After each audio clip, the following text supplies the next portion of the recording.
I'm here. 1 minute past. I was having a panic attack.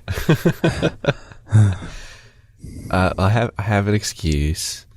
I was making some toast. Good. I actually knew that would be your reason for not being here at 0:00. So Okay. that is fine. I actually have double excuse. My alarm went off at 5:30 this morning, and I apparently turned it off in my sleep and woke up 10 till, and my alarm had been silenced. So You say 10 till, hey? That's weird. I mean, it might be normal for you. Weird for me. how would you express 5:50? 10 to.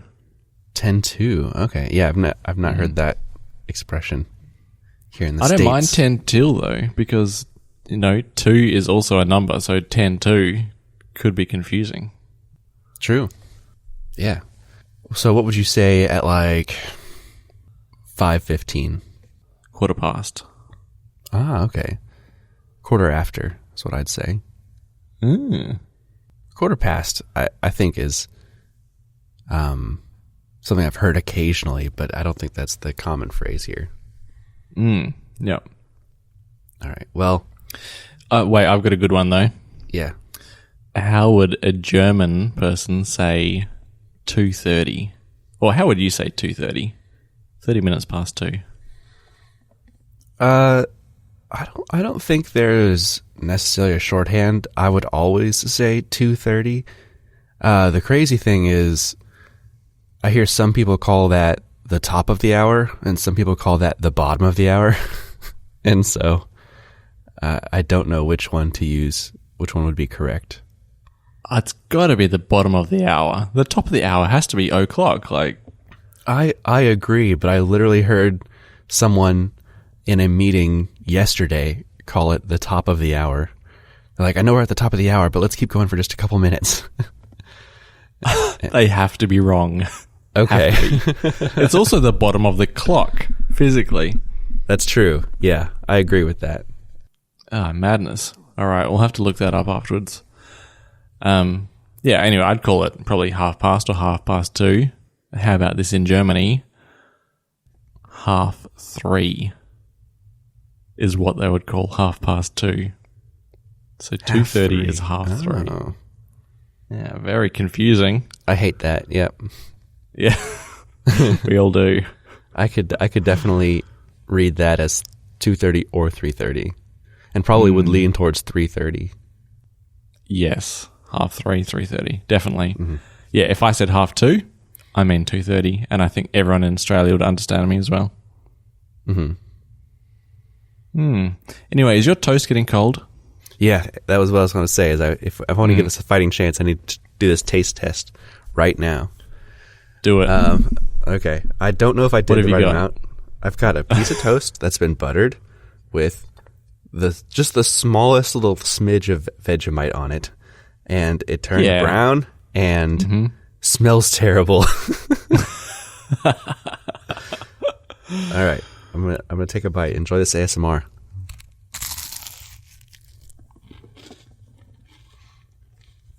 Okay, this is totally fine.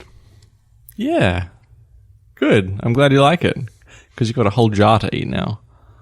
Like is a strong word. I said it's fine. I'm taking a couple more bites here. Make sure I get a good gauge of the flavor. Yeah, so you haven't got it on too thick, like you wouldn't. It's nowhere near like peanut butter thickness. No, it's just a very thin layer. Yeah, you'd hardly call it a layer, right? It's just a spread of Vegemite on top of hopefully warmish butter and toast. But even cold, I like cold as well. I have full coverage. I don't want people to think that I skimped out. Like there's a solid amount of Vegemite on top of the butter. It's just a little salty. Like I think I did a very good butter to Vegemite ratio. That's good. Yep. Because I could imagine it just being overwhelmingly salty. But yeah. as is, it's fine. I think how a lot of people accidentally experience it is just eating it without anything to balance it, like the bread or the butter. So you've done a good job. I will say that if the amount that I used is the ideal ratio, that little tiny jar that you sent me is going to last forever. They do last forever, yeah. Yep. Actually, just before the show, I thought, David's going to be eating Vegemite on toast, and I'm going to really want some, so I'm going to make some now before we record. And then I opened the jar, and it was empty. But I still got 4 good pieces of toast out of this empty jar. Oh, you had 4 pieces of toast this morning, huh? Well, tonight, yes. Oh, tonight. Yeah. I made 2 straight up, and then after those 2 were gone, just had a hankering for more Vegemite and butter on toast. It's good enough that I'm sitting here still snacking on it, which is bad. I should put this down so I can talk. All right. Well, now that I'm done rushing to get this taste test out of the way, we should provide some context that the gift that you sent me did arrive, and nothing was melted, surprisingly. That was my first question. Good. Yeah. Nothing too deformed or running around the box. No, everything was correct as far as I could tell. I guess it didn't spend too long on the tarmac at Sydney then. It seemed like it sat there for a couple days. Were you watching the tracking? Wait, did I send you tracking? I got an email with the tracking number, yeah. Really? From the Australian Post or whatever, so you must have gave them my contact info. Yeah, I think they asked for it. Well, that's pretty cool. Yeah, it was cool. So, yeah, it sat in Sydney for a couple days, and then it got to the U.S. and it had to go through customs. So it sat there for a couple days. And then when it did arrive at my house, let me do math real quick. It had already warmed up here for a bit, so it was like 18°C when it arrived. So it was warm enough that, chocolates weren't going to do well in the back of a mail truck either, but surprisingly did fine. I think because it's Australian chocolate, it's probably designed to go for higher temperatures in backs of trucks. I mean, there could be something to that. I'm also just making it up. Who knows? So I will say, I think so far, my favorite thing out of that box was the pods that you sent me. Mm-hmm. Those are very good. The Tim Tams are also very good, but I was very surprised how sweet they are. I ate one and I was like, American. I know, that was my expectation too. I didn't think anything you sent me was going to be surprisingly sweet, but I had like one Tim Tam, and I was like, I don't know that I can eat any more of these without something like a coffee or something more bitter to cut this, because it's like very rich. Mm-hmm. But it was good, and it was my daughter's favorite, and so they did not survive for me to even test it with coffee. Oh no, I have to find some more. Yeah. So those are good. You sent me just some Cadbury chocolates, which are better than like Hershey's chocolate that we have here in the U.S. But it's just chocolate. Though. Hershey's is disgusting. But yeah, the Freddo Frogs and the caramello koalas, right? That was all? There was Milk Tops too. Oh yeah, that's a variety of Freddo. Yeah. Oh, okay. Yeah, I said Milk Top, and it says, which just means that the top half is white chocolate, which is very misleading because white chocolate isn't made of milk, as opposed to the rest of the chocolate. So really? Okay. I'm fairly certain. I know it's not real chocolate. Well, it's made out of the fat of chocolate instead of the cacao part or something like that. That might be how it is in Australia. I think in the US, white chocolate is basically like plastic. Dear. It's just waxy, I guess. Mm. Okay. 3 ingredients are sugar, cocoa butter, and milk. So there's milk in white chocolate. Milk just not milk chocolate. Holds correct. So yeah, those are good. And I think that was it. Besides the Vegemite. Oh, and the Bluey magnets that Elizabeth noticed immediately stuck to the fridge. Mm-hmm. Nice. So he's like, how did he know that I like Bluey? He knows all about you, this person that you've never spoken to. And the only other non-confectionery item was the pavlova egg mix. Correct. Yep. That is sitting in my oven as we speak. Oh, is it baking right now? No. Okay. So I'm trying to give this its best shot, and I'm trying to follow the instructions, which first of all means I have to do conversions from like C to F when I'm baking. Oh, welcome to my life and everyone's life in Australia, because every recipe we ever look up is in Fahrenheit, and it's very annoying. Oh, really? Yeah. So have it one way, the other way around for once. Yeah, I'm just so... this is so out of my depths. I don't think I've ever made anything like this.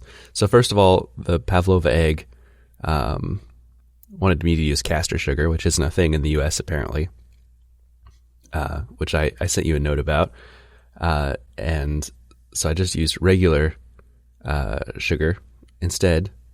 And the second thing is, once it's done baking, it says you got to leave it in the oven to cool entirely before opening. And the instructions specifically said it's okay to leave it in the oven to cool overnight. So that's what I did. Ah, so you cooked it yesterday? Last night, yeah. We were going to try it last night, but Elizabeth, I guess, had a long day. So she fell asleep at 8 o'clock. So I was like, okay, I'll just leave it in the oven and we'll try it later. But we do have whipped cream and blueberries and raspberries she wants to put on top once we do get it out. So, does it look okay? I mean, I don't know what it's supposed to look like, but it looks like the picture. Oh, good. Yeah, okay. So it's just a mound of stuff on a baking sheet in my oven. I was also surprised. So you told me it's like a cake. I didn't expect to just put it on a baking sheet. I expected to have to put it in a cake pan or something. No, it creates its own form. It's part of the magic of pavlova. Mm-hmm. Yeah. So the whole thing is very confusing. Oh, yeah? Which part of it? Which other part? Well, first of all, the part that it was very explicit, like on this little instruction sheet inside the egg, about you can't leave it to dry out, but it's fine to leave in the oven overnight. And then also Okay. it says it can keep for 3 days by putting it in a sealed container or a paper bag. And I don't understand. Mutually exclusive, don't they? Right. And do you get double that if you put in a paper bag inside a sealed container?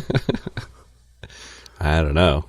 So hopefully I didn't ruin it by letting it sit in the oven, but that's what the instructions said was okay. So, yep. As long as your oven is a sealed paper bag, I think you're fine. Okay, good.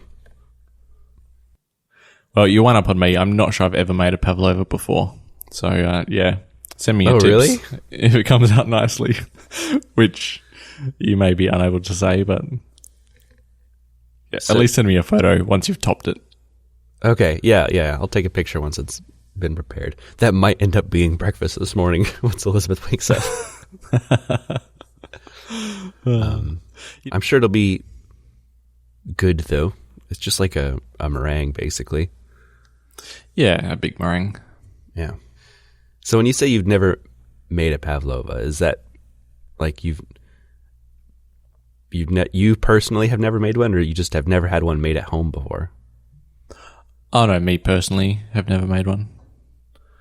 All right. Always made by Mum or Yasmin or somebody else in the family, just not me. Okay. So when I text you for sugar advice, you're answering that question completely blindly and may have misled me. Well, I mean, I Googled it and searched for expert advice on substitutes for caster sugar, specifically in pavlova. Oh, okay. If that's misleading you, then I don't know what leading you is. I was gonna go all out. I had some caster sugar in like an international shopping cart was gonna get mailed to me. You're like, no, it's fine. Just use regular sugar. So okay. Well, I didn't say that. I said use granulated sugar or icing sugar. And at the time, I didn't even realize that granulated sugar was just sugar. Yeah. Yep. So I mean, what is sugar if not granulated? Well, like you have powdered sugar, right? Which I wouldn't consider granulated. Yeah, but I mean, if you just say sugar, you mean granulated sugar. So why do you need granulated? Does it come in blocks? Yeah, like a sugar cube. Yeah, but that's granulated sugar just pressed into a cube, is it not? I mean, sugar in its purest form is like a sugar cane, right? I suppose. I don't know. I'm not but sure we what have that we looks have like. granulated sugar, and then we have confectioner's sugar here in the U.S., which is like even more fine than caster sugar. Apparently, caster sugar sits somewhere in the middle. So It sounds like icing sugar then. yeah, pretty much. Yeah, just It's just like how a it's powder. called. Yeah, Yeah. or brown sugar.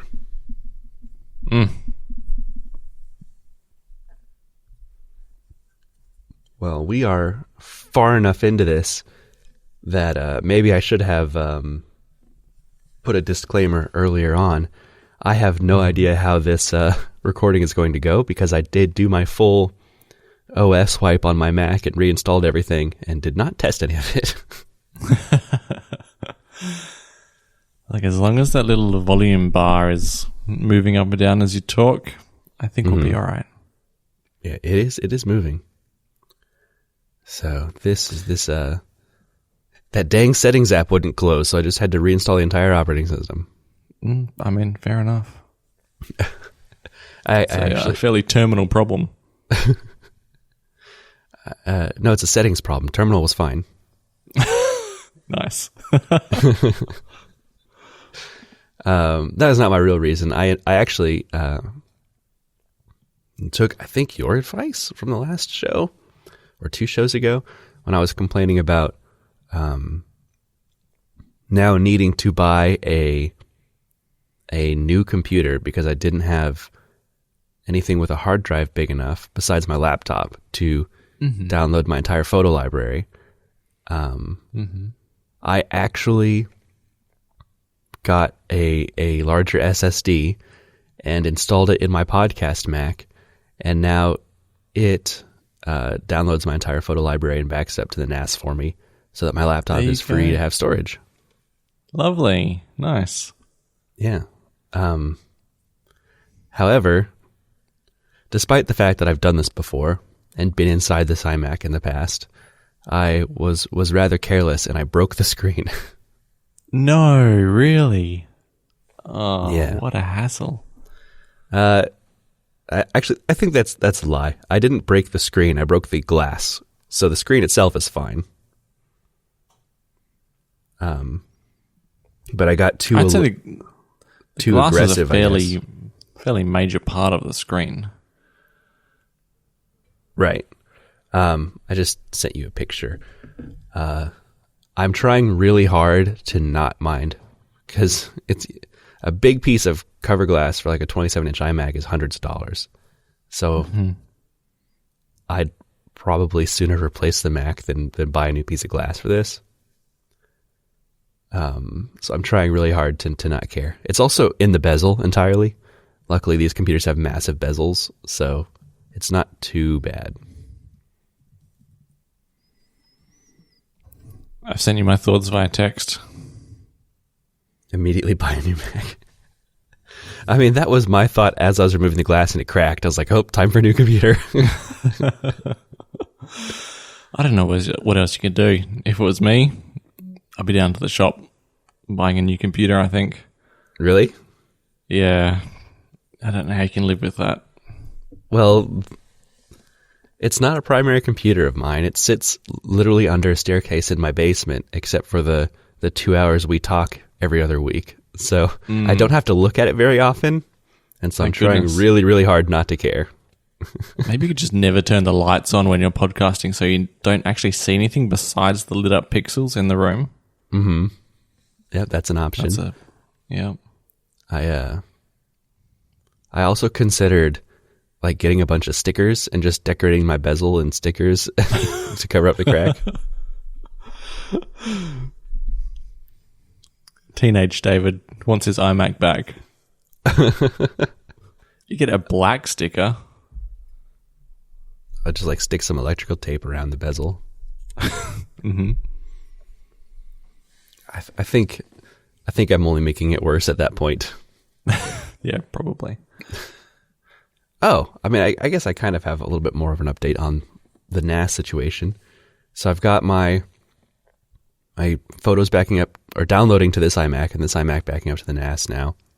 And the NAS I got a UPS for and set up the other day. And so in the event the power goes out, it doesn't like shut the NAS off mid reading or writing to a hard drive and break all my data. Especially with how NAS hard drives work, which my brother is more of a tech expert than I am, so he could explain this better. But apparently, the way data is written to these hard drives, it has to write a whole, I don't even know what it's called, like a whole loop around the disk at a time. So if you change data, it has to actually rewrite that whole sector because of the way they're layered or something. So there is actually the potential to lose quite a bit of data if power goes out when it's in the middle of something. So I got a UPS hooked up to it, and it's a cool, clever UPS that besides just being plugged into power also has like a USB connection between the two. So when my power goes out, the UPS communicates with the NAS to like shut itself down properly so that the UPS doesn't also die and then cause the same problem. And I got all of my home networking equipment also hooked up to it. So, because usually if your power goes out, your internet comes in on a different line, but you lose the internet at the same time just because your modem doesn't have power. But now my modem's on the UPS and my router, so in the event my power goes out, I will still have internet at home. Have you done a test run on how long you'll get with all this equipment plugged into it? Yeah, it lasts about an hour. Really? Oh, that's great. Yeah. So it should be plenty for I mean, if it powers out for more than an hour, something's probably pretty majorly wrong. Well, that could be the instance when the home intruder has specifically cut the power to your house in order to disable the security cameras and is making their way into the house. But with an hour of runtime, you're still going to get all that footage of you being murdered, and I guess they'll catch them. My security cameras are not battery powered, so they will shut off when the power to the house goes off. Rats. But my UPS, because my internet doesn't go out, my UPS is able to send me a notification. It's like, hey, the power's out and I'm running on battery backup for the next hour. So I will at least get notifications when my power goes out now, which I guess I kind of already did because I always get the, your home hubs are disconnected notifications. I've never had one of those, but sure. You just never had a power outage? No, I've never had a home hub disconnected Really? notification. No.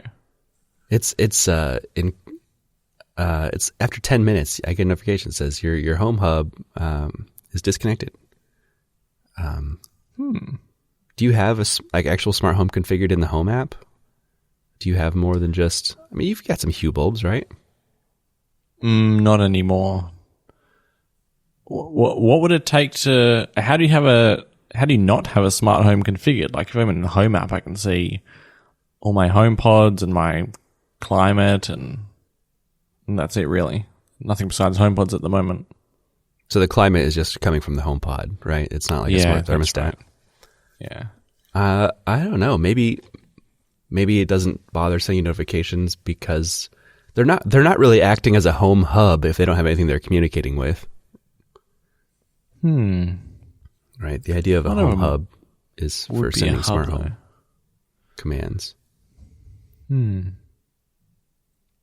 So I don't know. I'm still eating this toast. Go on. And it's pretty good, actually. Like, it's growing on me more.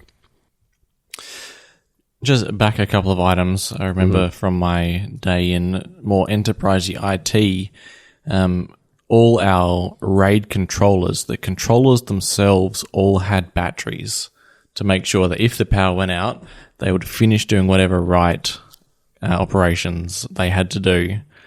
So that sort of lines up with what your brother was saying about it needing to finish doing its loop around the disk or whatever it's doing. Right. And also, just when I had that PC the other month, it's the first time I've had like a non-battery operated computer for quite a while. The number of times that it would just get like knocked, like the power was knocked out or the power went off or something caused it to lose power accidentally. Just in the short amount of time I had it was, it was too much for what I would tolerate. I think, and that is quite an important device. That's a feature, not a bug, because Windows computers have to be restarted pretty frequently for them not to slow down. So, right, yeah. But I'm in the same boat. Like I guess it's iMac down here, but I don't use the iMac. My Windows PC is also like my only computer that's not battery powered. So it also is in my basement on a separate desk. But every time I come down here, it's off because for some reason the power has kicked it off at some point in the last week since I've used it. You should be able to configure it to go to the last power state when the power returns, but whatever. I know Macs do that, but I don't know if there's an option in PCs or not. Oh, maybe I've confused the two. There probably is. I just don't bother. The only time I use that computer is when I need it for like personal Windows development, which is pretty infrequent. Oh, that and my I work on a Windows app, and there's like a private key kept in whatever that. Anyway, that computer has a private key on it for publishing my app, so I have to do all the publishing from that computer. Okay. But I forget names for things. So was your wise financial decision that you've put in the show notes not buying a new computer to replace the broken glass iMac? Correct. Yeah, that was... okay. I bought a 2 terabyte SSD to put in it instead. Nice. You're not the only one to buy a 2 terabyte SSD in the last week. Okay. What did you buy an SSD for? You're not going to believe it. I bought it for my MacBook Pro. No. All right, next topic. It came in a Mac Mini. Next topic. Come on. Let's keep going.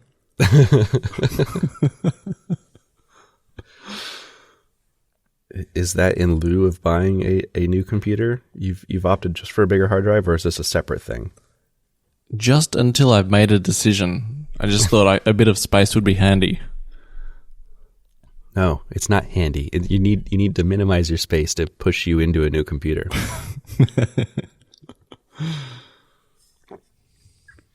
If only we need to arrange a 5-minute session with your laptop and Johannes, and he will ensure that you need a new computer after that 5 minutes. This is your version of an intervention. Yeah. James, we need to talk. Bring your laptop. You're making us look bad. We can't have an Apple podcast and you on 10-year-old technology. It speaks to the longevity of the hardware and the software. Yeah. Yeah. Look, when we come back from the hiatus, I'll surely have a new computer by then. And if you don't, what are we going to do? Something has seriously gone wrong at that point. That's like 2 years from now, more or less. I just see you like, be like, well, I got a new kid. I can't go spending money willy-nilly on a new computer when this laptop works fine. That's what you're going to say. Maybe. At that point, the computer will be like a 10-year-old model. You got to get all your big purchases done in the first half of the year so that you can't use a new kid as an excuse. Yep. A little while ago, you told me, and I was very surprised, that the iPhone is way more waterproof than I thought it was. So you would take it, you'd like put it in your pocket and go swimming. So I finally got brave enough to put it through the ultimate test. So I went to I'll probably call it a water-based theme park. So, well, it's not really a theme park. It's like what do you call a theme park that's not themed? Amusement park? Thank you. Amusement park, yeah. A very water-heavy amusement park. Okay. And I kept the phone in my pocket all day long, and like on the squirty boats where you go under waterfalls, I was taking videos, and I was just very confident in the phone being waterproof after you touting its benefits as a waterproof phone, which I probably should have accepted a long time ago, but hadn't. And it survived the day, and it even survived so much as everyone was leaving, like in a massive horde of parents and kids at 5 p.m. I actually messaged Jasmine like on the way home, dropped the phone, bounced into the path of someone's swinging foot, who then booted the phone meters along the pavement. It even survived that. Oh, so no. Is it scratched up though? The case is certainly scratched, quite scuffed up, the Apple leather case, but the phone is completely unharmed. So thank you for giving me that confidence to keep my phone in my pocket in these more less than friendly environments for electronics. So, yeah, you're welcome. Tell me about this the water-based amusement park, because we have things like that here. There's something called Oceans of Fun nearby. And you'd mentioned like being in squirt boats and stuff, which is certainly something they have. But in my mind, a water park, I guess is what we call it, has like more swimming. Right? There's actual swimming pools, there's wave pools, there's water slides where you are fully immersed in water. Was that not the kind of park you were at?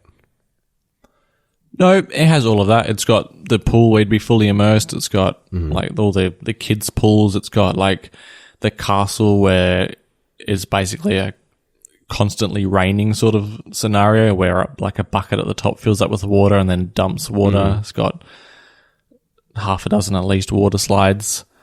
But the reason I wouldn't call it exclusively a water park is it's got like the roller coasters and the towers that drop you out of the sky and the go-karts and all that stuff as well. But you didn't take the phone into like those pool situations. I took it everywhere I went. Like it never left my pocket, but I didn't do any extreme water stuff. My shorts were fully saturated at some point, but I didn't go any water slides that day. Okay. Yeah, because you say stuff like you took the phone in the squirt boats or on water-based just rides, and I've been doing that with my cell phone since before iPhones. Like, I've always had a phone in my pocket, even if my pants became fully soaked, and they've always survived just fine. Okay. But it wasn't until like iPhone 10 that I started taking them actually swimming with me. Yep. I think that's the next hurdle then. I need to make. It's gonna be my luck. You do that, and it's gonna break your phone. You can blame me. Yeah. David, do you remember the iPhone 14 Pro? You're not going to trade it in this year. You're sending it to Australia. I don't know how good a US iPhone will work over there, but oh, sure. True. I'm going swimming tomorrow morning. Not to a theme park, an amusement park or anything, just going swimming. Reckon I should chuck it in my pants? There you go. Do it. Oof, scary. Probably don't take the leather case in the water, though. Good point. Good point. I assume that it won't hold up as well. Yeah, maybe not. I guess if I send you an iPhone, what you do is you just smash it and then take it to the Apple Store, and they'll give you an Australian one. Yeah. Good morning. Good morning. The iPhone 15 rumor season has arrived. And in the form of CAD renders. Some people think they've got like mock-up phones, the usual sort of fare that we get at this time of year. Or actually, it seems a bit early, doesn't it? I would have thought they'd come a little bit later in the year. Yeah. But as expected, the iPhone 15 is going to have USB-C. Hallelujah. Slightly different dimensions, and it looks like the squared-off design will remain, but there'll be more of a radius to the screen to sides transition. And it looks like I think I've covered it. The cameras are going to stick out even more. Even more, because why not? At least on the base model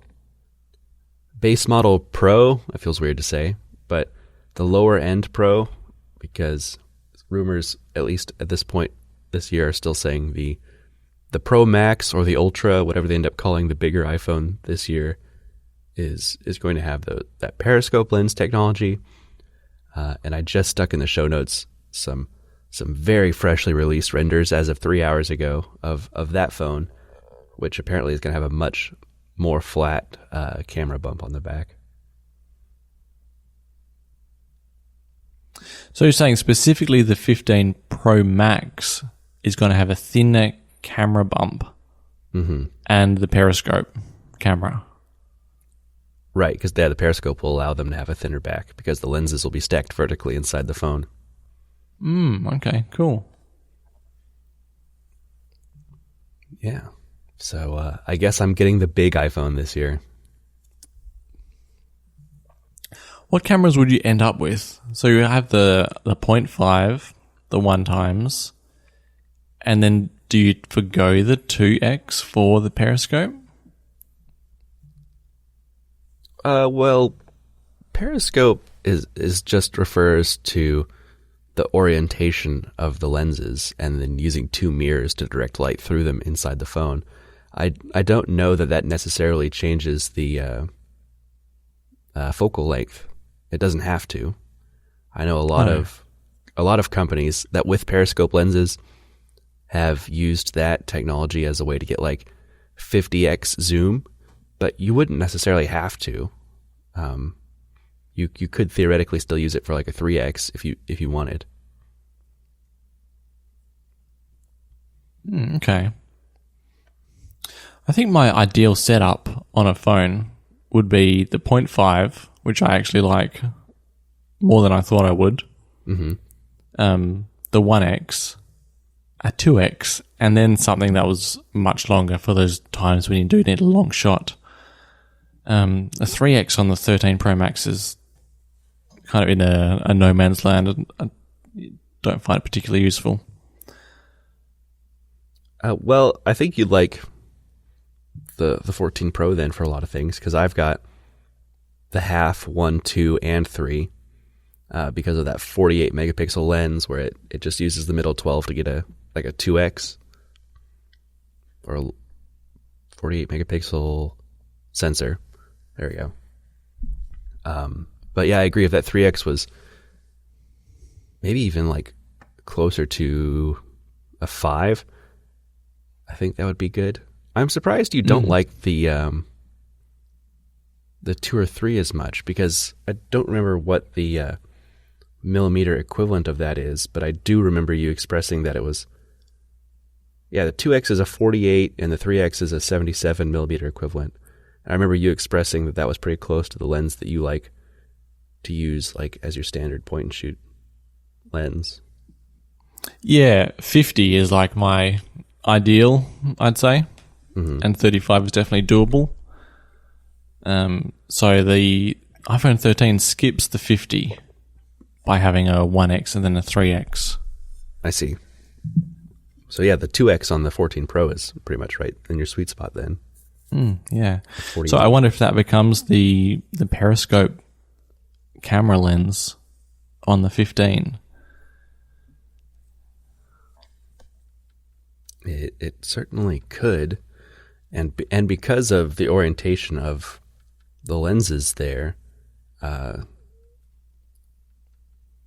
depending on how creative Apple wants to get, there is the possibility for like a real zoom if they want it, because they could just adjust the lenses inside the phone without actually protruding. I don't know that they'd actually do that and introduce more moving parts on a phone where they're allegedly even removing physical buttons. Yeah. But it is an option. It's like the antithesis of phone design, isn't it? To have anything that moves. It does look good though. I think the hybrid design where you still have the flat edges, but with the more rounded curves where they meet is a good middle ground between the two phone designs, and I'm excited to actually get it in my hands. Yeah, I think it will look more modern. Mm-hmm. It's going to retain that like iPhone look without being anywhere near what the 6, 6S, 7, 8, 9, 10, minus the 9 look like. Right. I didn't have a problem with those older phones. I still, like, on the occasions where I hold a 10S or an 11, am always surprised how comfortable they are in my hands. Yeah. I mean, the only thing I don't like about them is that you can so easily confuse them with any other phone out there. Which is probably something I should just get over, because it is just a phone. People have to know you have the iPhone, though. I know. So, well, one easy way to do that, especially to make sure people know that you have the newest iPhone, is colors, which apparently the flagship color this year allegedly is going to be like a crimson red, which I'm not super excited about. I really like my purple phone, and I wish they'd just make a lighter purple, but pros have to have dark colors apparently, so I think I'm getting a red phone this year. Does that make it automatically enrolled in the product red program then? I don't know. It's a much deeper red than other product red devices, but I could see them making that tie-in still. I also just attached that in the show notes. It's very red wine red, isn't it? Mm-hmm. Yeah, it'll be fine. I like it enough, but I would have liked a lighter purple phone. What else about these rumors do we have? Well, I alluded already to the removal of physical buttons entirely. Mm-hmm. So using, I don't even know. I assume there's to be some pressure sensitivity, kind of like the iPhone 7's home button, but applied to the volume buttons and lock button on the side of the phone.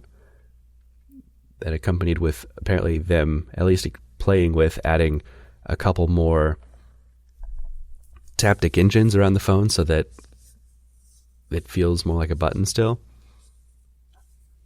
I have no idea how well that's going to work. I guess I could picture a situation where it basically looks identical. Like you still have the protrusions where the buttons are, but they don't physically move. I can only imagine that they're going to be absolutely perfect and indistinguishable from regular buttons because they've been putting in the what's it called? Force trackpad in MacBook Pros for so many years, and it's indistinguishable from a regular button. They had the home buttons in the older iPhones that you mentioned, which were, again, indistinguishable from regular buttons. I've no doubt it's going to feel exactly like a regular button. My only question is, why do they have to do it? Like, I've never known volume buttons to break. I have known the mute switch to break, but I'm not sure if that's on the cards to being changed somehow to a haptic button. I don't know how they could do that. It seems like added complexity for no advantage that I can think of. But maybe, I don't know, maybe these volume buttons do break or do get stuff gunked up in them and then over time break down. Right. Yeah, either they break down or it allows waterproofing to be easier with like no physical entry into the phone. But yeah, it does seem unnecessary, especially when you think of if they actually are adding a couple more taptic engines to the sides, that's going to take up a considerable amount of space inside the phone. Back when they did it to the home button on the, was it the 6S or the 7? That was the first one. 7. That was warranted because those home buttons were breaking all the time. Right. They would get so quickly gunked up. Ever since like iPhone 3G, home buttons were like pretty junky. So that was a change that probably long overdue in the end. Mm-hmm. But yeah, volume buttons. I like the idea about it making more waterproof. That makes sense. Mm-hmm. They just gotta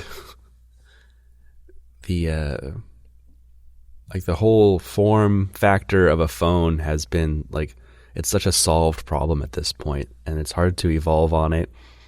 And so they're just coming up with small things that will make it cool and a selling point. And it's less about practical reasons anymore and more about what will entice someone to buy the new one. Does this even warrant a mention though in the keynote, unless it supports some software feature that we're not thinking of? I mean, they mentioned it on the iPhone 7. Yeah. That was more of a major change though. Yeah, I don't know. I don't even know how they're going to market this iPhone Ultra, right? This allegedly $1,000 more expensive phone. Do you think this year is the year of the Ultra, the 15 Ultra? I've got no clue. I think that's going to be entirely up in the air, right? Just like the iPhone Pro was rumored for years before it actually came out. Like as far back as the iPhone 7 Plus was rumored to be called the iPhone Pro. But we didn't get it until the 11. It's just up to Apple to decide when they want to switch their marketing from Pro Max to Ultra. So I don't think there's any physical reason why they wouldn't do it. So you're actually billing the Pro Max to become the Ultra and not the Pro Max to exist alongside it? That's what I'm assuming. I guess it could be possible to have a 5th iPhone added to the lineup, but that seems like too many iPhones. Maybe they get rid of the iPhone Plus, which I know is on the cards this year, but... Mm-hmm. Well, it's apparently not selling well, but... Exactly, yeah. If there was no Pro Max, and to get an iPhone with a bigger screen, you had to either get the Plus or the Ultra, that would probably boost sales of the Plus quite a bit. And maybe even increase the average selling price of the iPhone at the same time. Who knows? I am a little disappointed with these renders of the Pro Max or Ultra, whatever it's going to be called. I was kind of hoping the introduction of the periscope lens technology was going to get us back to a flat back, but it kind of only gets us back to like iPhone 11 era camera bump instead of like the massive bulge in your pocket that comes with like apparently this standard 15 Pro camera lens. Maybe this is just part one of converting them all to periscope lenses. Yeah, I mean, that's my assumption. Like, usually the technology trickles down in the next year or two to the lower iPhones. Like all the iPhones are getting the dynamic island this year. I would expect periscope to eventually make its way down. Maybe you'll gain a less wieldy phone in the form of a titanium ridged phone, though. So something that feels a little bit lighter in the pocket. Mm-hmm. Yeah, with something that big, if they could switch over to a lighter titanium, I think that would make quite a bit of difference as far as daily carry. I really like my size and weight of my stainless steel 14 Pro, but if I can get a bigger phone and the weight like stays the same because they've switched to titanium, that wouldn't be too bad of a trade-off. Yeah. Or even carbon fiber. That would be very light, yeah. I did not even know this was news until you put it in the show notes. But Apple held a press conference to show off its latest advances in gaming. Take it away, David. Well, I was kind of hoping when I put this in the show notes that there was going to be more news to come out of it that we could then talk about. But it seems like nothing really did come out of this. So Apple has a studio area, an event space in New York that they occasionally use to bring media or creators out to just show off new devices or technology to. And earlier this month, they flew some people out for an entirely like gaming focused an event. Seems like it's overselling it because it was basically just, hey, come here and play some Apple Arcade games on their phones and on the TV. And I think they had a couple that games that like hadn't been released yet, but were just upcoming Apple Arcade games that they let them play. There wasn't really apparently any new announcements or anything that came out of it. It was just trying to get people talking about Apple gaming in general. And so a few creators came away from it and made YouTube videos, but the YouTube videos just ended up being, I got to play some video games, at Apple's press event center, but there wasn't any new news, so there's actually not a ton to talk about. It strikes me as pretty odd. Is this just like an amateur effort to get some people to talk about gaming on the platform? I mean, it's so much in line with what Apple does. Like every couple years they pretend to care about gaming and then they don't mention it again for a few years. And so this is just their effort again to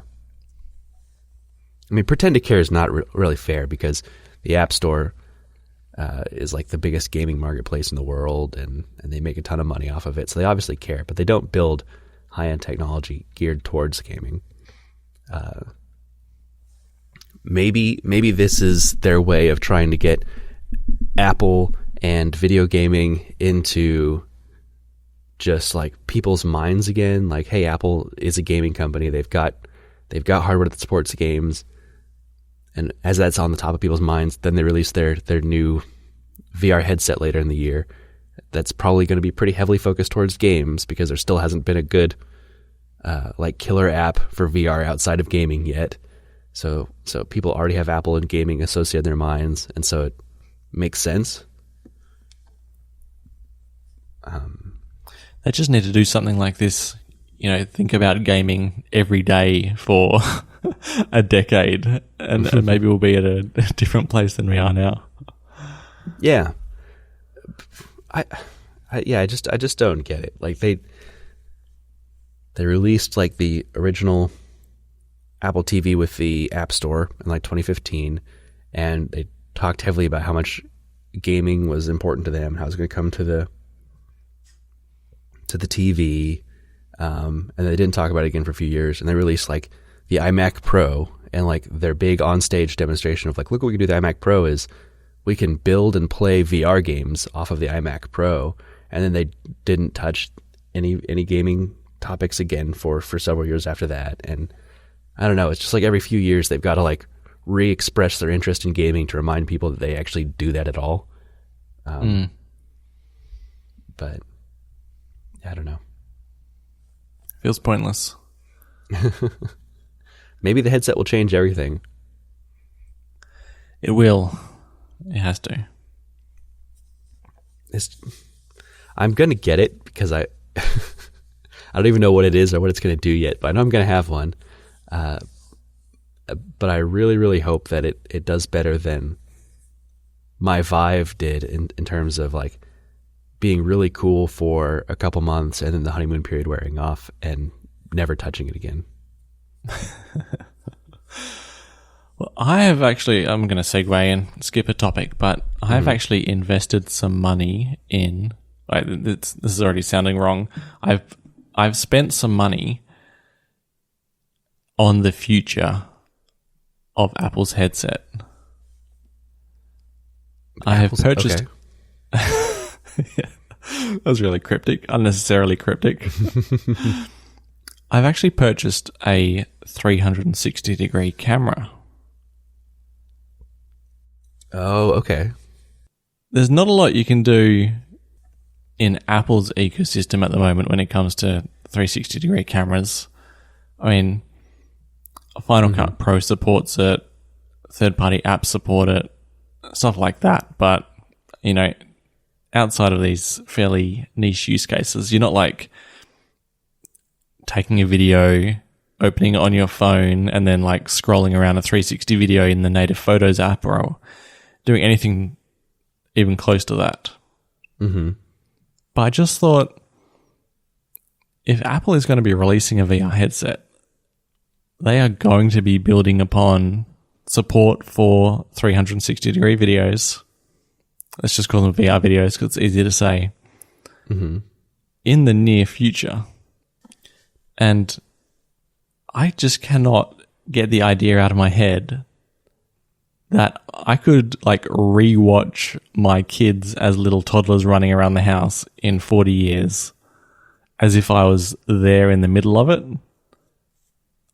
that I can put this idea aside. So ooh, okay. I don't actually have the camera yet, but I have bought it and it's on its way to me. So I'll have more to say in future. What did you order? Oh yeah, it's the Insta360 X3, which is the latest consumer level 360-degree camera that you can get. Mm-hmm. Yeah, Insta360 is, I think, the most popular brand in this space right now. At least it's the one I always hear about. Yeah, and the X2 was probably the most popular camera you could get. And it is just an evolution of that. I think it doesn't add too many more specs, but yeah, it's an evolution and looks like a decent one. Mm-hmm. So this is where your new Mac money went. This is where the new Mac money went. Oh, David. I'll never live it down. Man. You totally have kind of sold me on this now, though. like you said, the being able to step like fully back into the past and feel like you're in the moment, with my daughter or whatever. Like that's if I want to do that, I need to capture these moments now, or else it'll be too late. Exactly. I think I had this realization back when I very first got the Quest 2, and I was watching the Soloist movie, the Alex Honnold, who was climbs around Yosemite with no ropes. But the part of that movie that struck me more than, the ultra cool being up a rock face was just the bits when like the camera was in his home and he was talking to his wife, and I was like, oh my God, I want to record something like that and watch it in way down the track. I want to, have lunch with mum and dad and then relive that when they're past in probably only 20 years from now. Mm-hmm. I think that's, when it came to spending the money, and it wasn't a small amount of money, it's like, I will regret not spending this money. Right.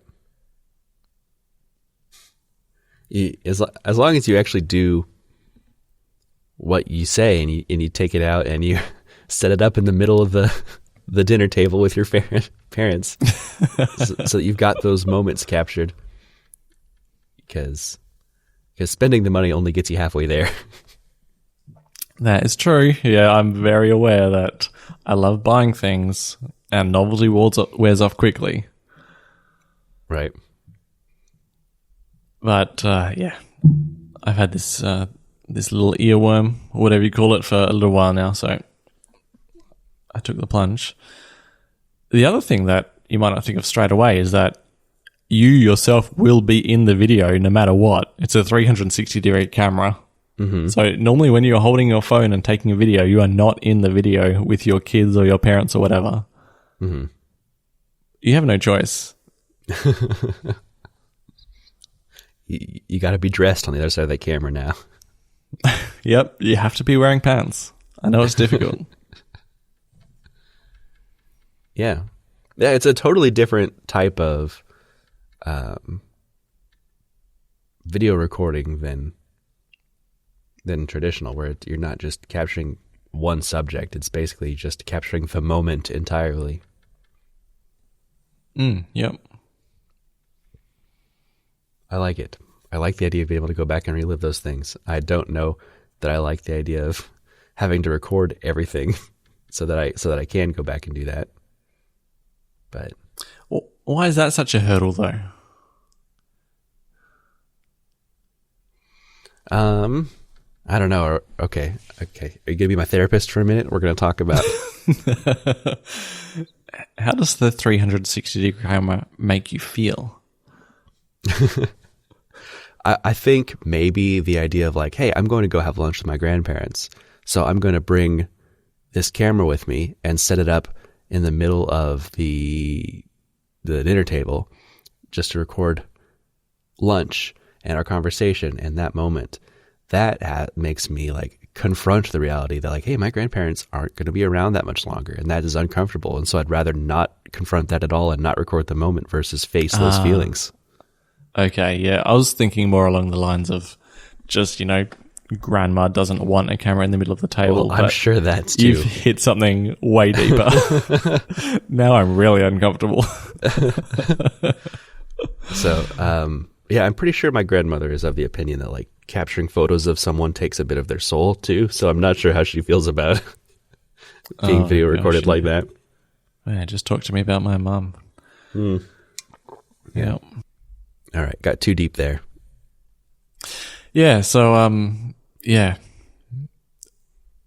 just don't replace your Mac and put the wise financial decision towards an unwise financial decision, or a wise one, depending how you look at it.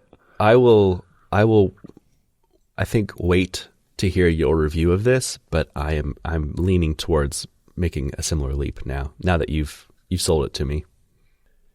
Your next happy birthday video will be in VR, so you can watch it on your Vive. Well, depending on when Apple releases the headset, I might have the headset. Maybe even on that, yeah. That'd be cool. Yeah. Oh, yeah, just one small note about the camera is I did look at sample videos, and it seems like currently the camera is out-resing the headsets, if you know what I mean. Like the camera is capable of higher res than the headsets can show. Mm-hmm. So that bodes well for it performing, I suppose, in an Apple headset, whatever that looks like. Right, yeah, because all the rumors are that the Apple headset's going to have a much higher resolution display than what's on the market currently. Yeah. Yep. So, yeah, and that means that hopefully in 10 or 20 years from now, when you're going back to watch the videos, you don't look at these as like, barely watchable, low resolution garbage. Yep. You can already look at them now on a 2D screen. You know how YouTube lets you like pan around a 360-degree video? Mm-hmm. And it looks okay. I think we're at the point where it looks okay. Whereas VR's not quite there at consumer level, at least. Right.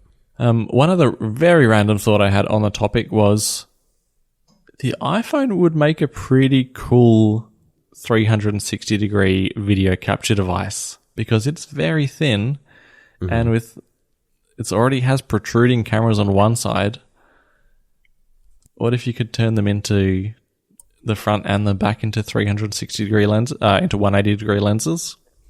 You need a pretty good bulge, right? Because it requires a very large, like fisheye lens to achieve that 360 effect. So it'd be sticking out the front of your phone too. Yeah, I've got no idea how big or small these lenses can be, but yeah, if it is potentially that a phone camera-sized lens could do. I mean, the 0.5 lens at the moment is already so wide and so small. That's true. It doesn't seem like a stretch. Too much of a stretch. Pardon the pun. Even if they put like a similarly ultra-wide lens on the front of the iPhone as well, I think those two lenses together would capture a pretty good range of everything around the phone. Like you'd probably have a thin band that wouldn't be captured, but I think even that would be better than nothing.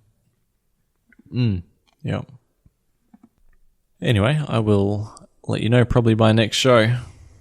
All right. Yeah. Are you going to be making a YouTube video on this? No doubt I will. Yeah. Okay. Cool. I eagerly await your review. All right. I have been in the process of continuing to flesh out like my home automation and smart accessories. I have made it into my garage finally. That was kind of the last frontier of places in my house that was not smartly controlled. And the garage has a lot of lights, several like standard overhead bulbs that they have like 100-watt bulbs in there to light the garage well. So it's not something I can easily replace with just some Hue lights and get similar lighting. So for those, I went with just a Lutron Caseta switch to control them. Mm-hmm. And then I also have a workbench area along the back of my garage that has overhead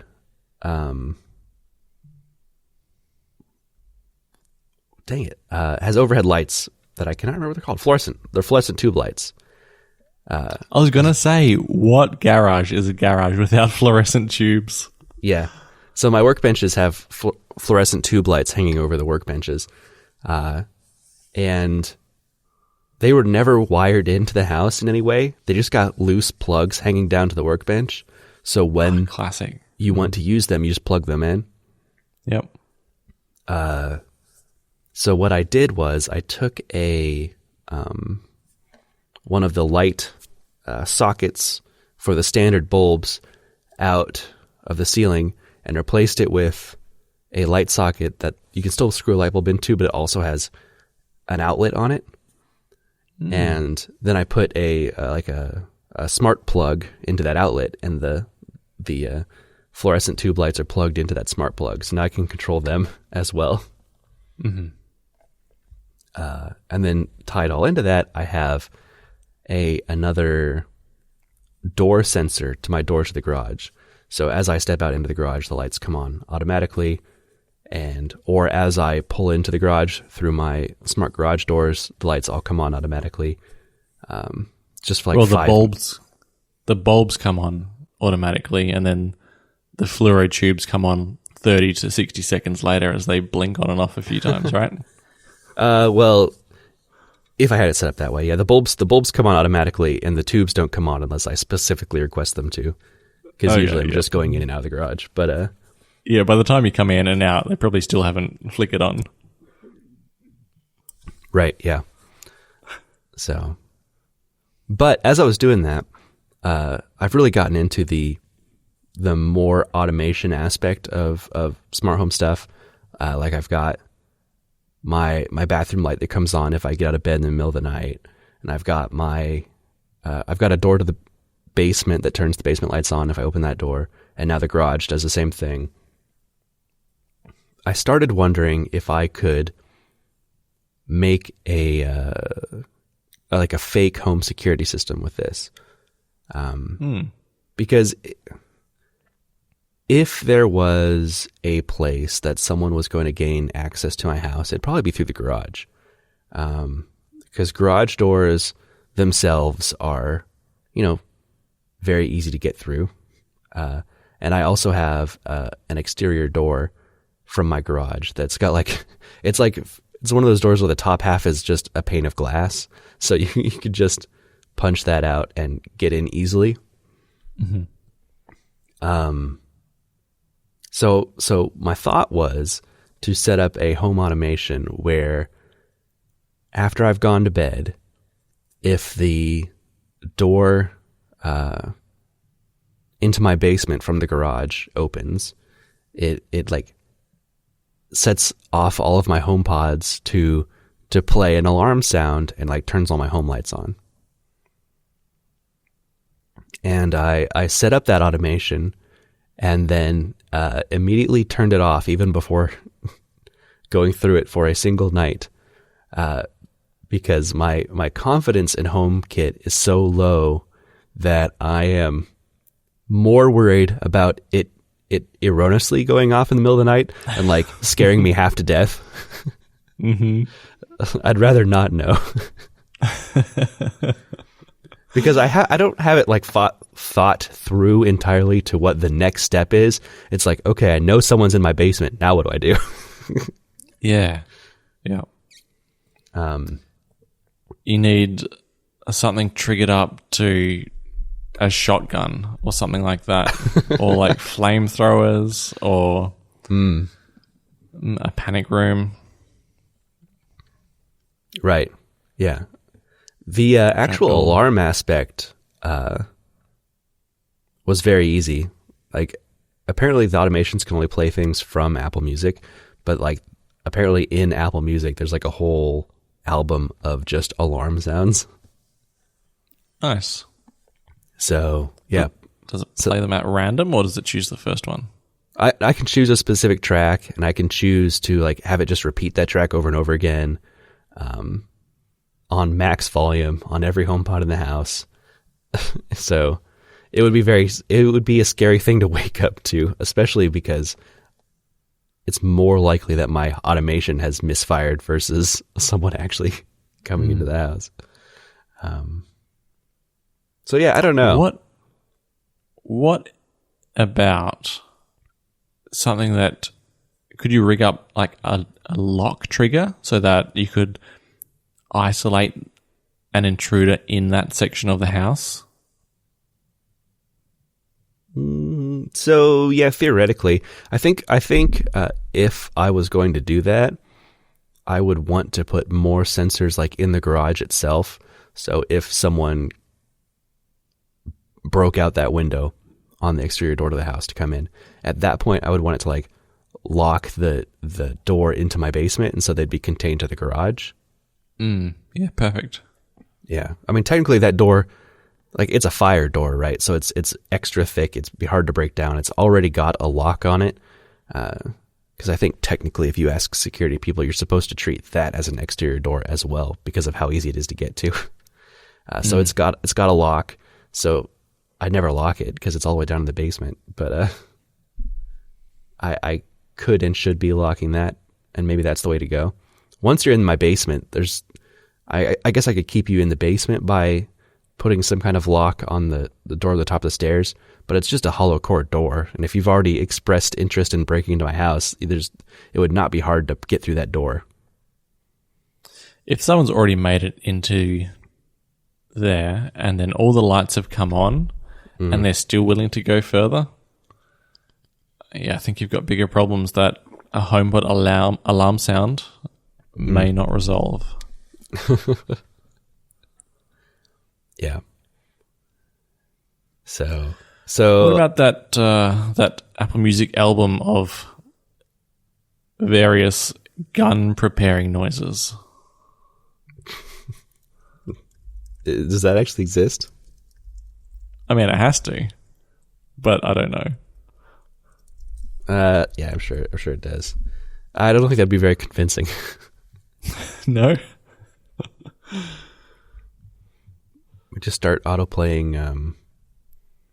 the Songs of Innocence album. Yeah, that'll drive anyone off. It's like, not this again. Where's the link to get rid of it? Yeah. Yeah, no, I'm on board with you. I think a accidental misfiring is going to keep you up all night. Right. Just the possibility of it going off would probably keep me up all night. Right. Yeah. Because it's like the only source of triggering this is it's a battery powered little like reed switch attached to my exterior door, which I allegedly communicates with my home network over a thread, but half the time I catch it communicating over Bluetooth. So I don't trust it to be reliable at all. So I'm pretty sure that would be my biggest point of failure, and it's definitely going to give me a heart attack before it actually saves me from anything. Yep. But it has opened my mind to the idea that maybe there is some kind of opportunity for some kind of home security enhancement there. I'm not sure what it is yet, but it's on my mind to figure out now. Maybe I have it set up only for when I'm not at home. Right? So if it goes off, it doesn't scare me. Yeah. That would be easy enough. Yeah, that would be easy. One other home automation that I am embarrassed to admit it took me this long to discover, but have really started liking, is the ability to control an accessory based off of another accessory being controlled, which is the functionality itself is something I knew existed for a long time but had no reasonable use for. But in the context of something like my basement, which has several hue bulbs around it, the only way I've been able to turn my basement on and off in the past has been to say, like, yo Siri, turn the basement on, turn the basement off, to get all those lights to come on and off at once.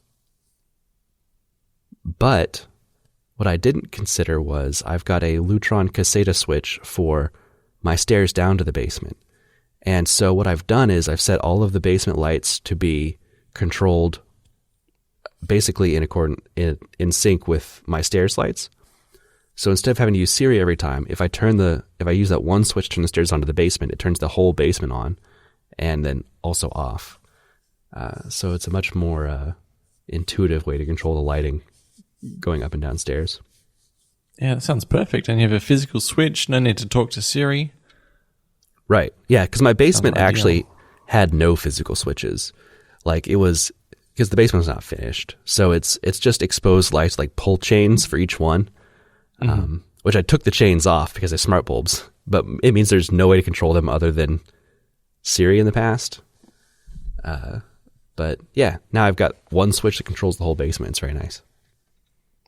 And you couldn't just program that one switch in the stairwell to action them all without this before? It has to go through a home automation. There's no way for a light switch to control multiple lights, unless it is a scene controller. And then you can have a button control, it can like toggle a scene, but that's a very specific piece of hardware that I've got a few in the house. But I think those scene controllers were solving a problem I didn't need to solve in some cases. Like I've got one in my living room because I've got a lamp and an overhead light and a ceiling fan, and I didn't have a good way to control all of them together in the past, but now I realize I could have used an automation to do that. Oh, right, yeah. So it's as simple as saying, like, if stairwell light turns on, then turn on basement light 1, 2, 3, 4. Yep, exactly. And vice versa. Mm-hmm. So I've got a few of those. So my home automations is actually starting to fill up quite a bit in the last few weeks with things like that. Yeah, sounds like it. Your home app must be hectic. Oh my goodness, it is very, very full between all of the automations and several pages of smart accessories. I keep adding new things. I got 2 new lamps recently. I have been getting the itch recently for sharing my experience in some kind of way, either like a written form or some YouTube videos or something, because I have basically every accessory that advertises it supports HomeKit. I want to like talk about them and share which ones are good and which ones are bad, and how I'm using them. So that might be a direction I go in the future. Yeah, do it. Maybe whip out the phone and chuck it on YouTube. Get a 360 camera to record it all. Yeah, well that. If you want to make your life hard, but it could be handy. All right. I'm James VDM on Reddit and Mastodon. And I'm Jellywoot on Reddit and D3 Codes on Mastodon. And the show notes are at reddit.com/r/bluebubblepod. All right. I made it through my whole piece of toast throughout the course of the show. Mm-hmm. Did it get better as it got cold? I don't know that the temperature made it better, but it did start growing on me the more that I ate it. So I kind of want to go back and try it again with a little more Vegemite on it. Oh, yeah. That message I sent you yesterday when I said, I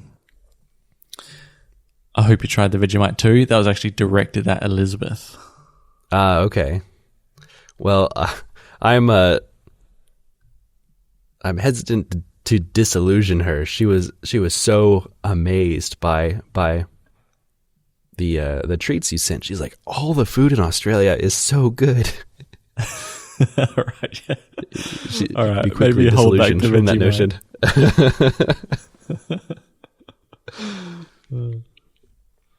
So, yeah. But after the podcast, I'll go upstairs. I'll pull the pavlova out of the oven. We'll see how that held up overnight. Give that a try. Maybe I'll get her to try. Maybe I'll make myself another piece of toast, and she can try a bite of it and see what she thinks. Yeah, just sit there eating it like it's nothing special or different, and then maybe she'll inquire after it. I'll give her a spoonful of Vegemite. So you can keep the jar to yourself. I see exactly. How this is going.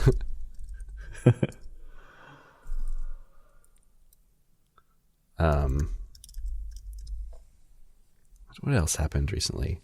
Oh, I sent you that picture of my my table jar? centerpiece. Yeah. With my my subtle Apple logos I have to hide around the house. Yeah. So you've got the closet, you've got the centerpiece, you've got the rooms individually. Right. Yeah. Exactly. So I guess for those people that doesn't mean anything.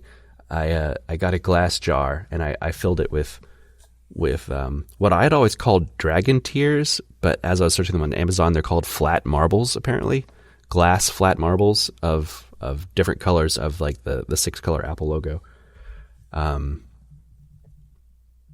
I had to confront that name as I was trying to figure out how to even find these. I'd always called them Dragon Tears, but I realized, thinking back on it, the only reason I ever called what are apparently called flat marbles Dragon Tears is because growing up, I had a neighbor who was several years older than me, like 4 years older than me, 4 or 5 years older than me, so quite a bit older. So as a 7-year-old or whatever, he'd been 12, and he obviously wasn't too interested in hanging out with me or my younger brother, but we thought he was super cool. Of course, yeah. So we would occasionally spend some time with him playing like video games at his house. And he definitely like took advantage of our like being younger and naive, and would just like make stuff up. And the first time I ever saw one of these was he gave it to me and said, "It's a dragon tear that you can make wishes on, and it will grant your wishes." And so I'm pretty sure he was just making that up, and that the name Dragon Tear came entirely from that story, and I've called it that my whole life because of that one encounter. Well, two things. Mm-hmm.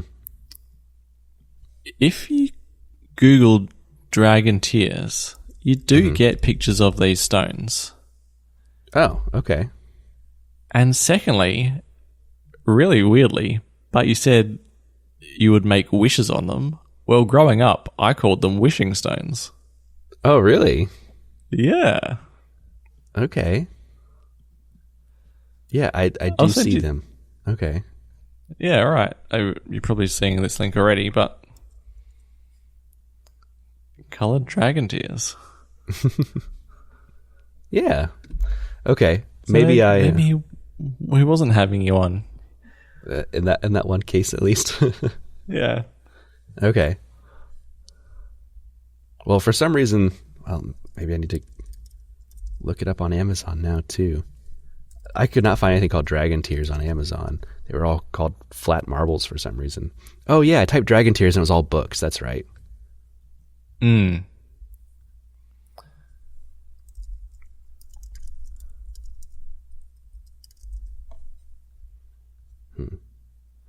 Yeah, it was like Dean Koontz has got a book called Dragon Tears. Mm-hmm. Had a heck of a time finding Dragon Tears in all the colors of the Apple logo, and in fact, I did not do too well in the final ones I ended up with. My yellow is more of a gold color. The orange is very amber. The purple is just a really dark blue. There wasn't really a purple one that I could find, so it's very subtle. You got to know what it is to see it. Yep. So you made the effort, and that's what counts. Mm-hmm. All right. Well, I'm going to go pull the pavlova out of the oven. I will send you some feedback on it once we get it all prepared. Please do. Send me a photo of what it looks like once you've got it all topped and ready to go. Yeah, I will. I've got a question for you actually on this while you're here. Hopefully it's not too technical in nature. Well, as I had read the instructions about pavlova is supposed to be topped with whipped cream, in my mind, for some reason, I read that like you should ice it like a cake with whipped cream, but the pictures I see is more like they just put some on top. Is there a correct way to finish a pavlova? It all ends up pretty messy in the end, so I don't think it matters too much how you do it. Okay. You're not going to ice it like a cake, though. It's more just going to sit on top. Right. My pavlova is it's not flat on top, so I'm not sure how I'm supposed to set fruit and stuff on it easily. That's all right. All right. It's all just going to end up in a big pile of mashed up meringue and cream and fruit. I'll send you a picture before it gets smashed up. Yeah, okay.